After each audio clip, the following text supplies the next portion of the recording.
G'day everybody and welcome to week 16 of Susies Selections, brought to you by Sinclair Wilson. Are you getting everything you deserve? At Sinclair Wilson, we can answer all of your financial questions, optimise your tax position and develop long-term strategies which will be very much to your advantage. Sinclair Wilson, for strength in numbers. To start things off this week, I think I need to apologise after last week's effort. I had an absolute shocker and I'm very ashamed that I only got 4 from the week, but I think I might have learnt my lesson. I'm not going to be taking so many risks, especially not in the one weekend anymore. I'm playing it very conservative this week and I'm sticking with all home sides except for when I'm compelled to pick the away team. So to start things off in the AFL on Friday night, we have North Melbourne versus Essendon at Etihad Stadium. The Roos were in very good nick last week, unfortunately for my poor Catters, so I'm choosing them to continue that. Consistency hasn't really been their friend in recent seasons, but I think they'll get the job done against Essendon. Then on Saturday we have Geelong versus Western Bulldogs at Simmons Stadium. I'm tipping Geelong as the home team here, but with absolutely no conviction whatsoever. The Cats are in pretty poor patch of form at the moment. The Doggies aren't doing too badly after a big comeback against the Suns last week. The Cats lose Joel Selwood, but they do get Mitch Duncan back, so don't know what kind of impact that's going to have. Maybe none at all, maybe it'll just be status quo, but hopefully the Cats to get the win. But if you're not a Cats supporter, I'd probably be tipping the Bulldogs.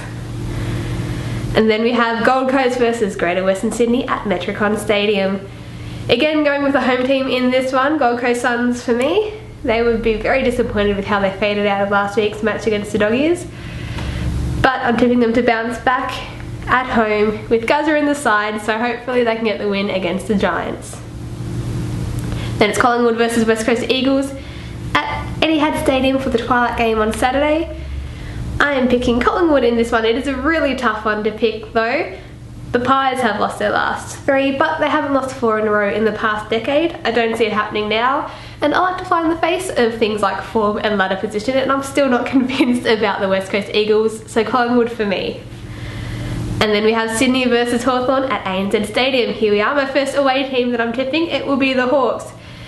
They would be flying after a massive win against Fremantle last week, full of confidence, and I think they should easily, well not easily, but I think they should beat Sydney at the Swans' least preferred home ground, ANZ Stadium, where they don't have the best track record.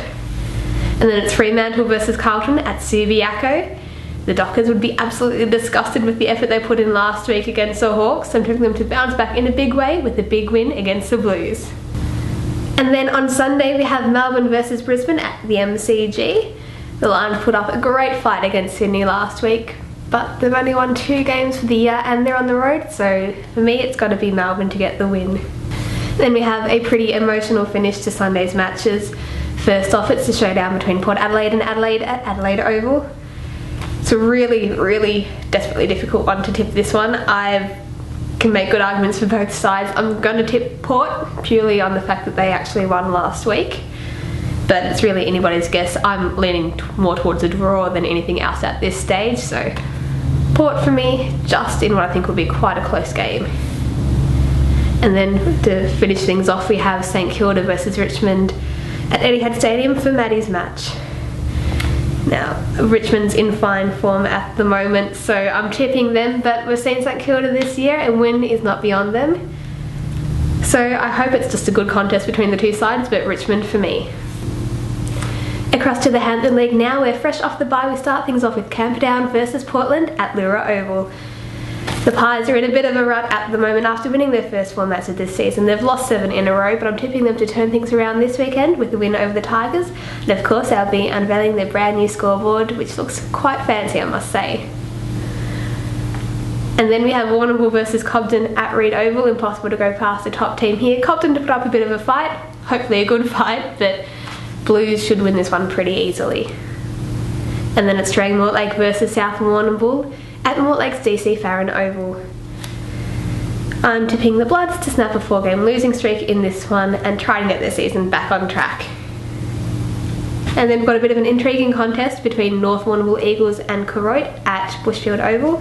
It's 2 versus 3, or 3 versus 2 if you want to go that way, because obviously Eagles are 3rd, Koroit's 2nd.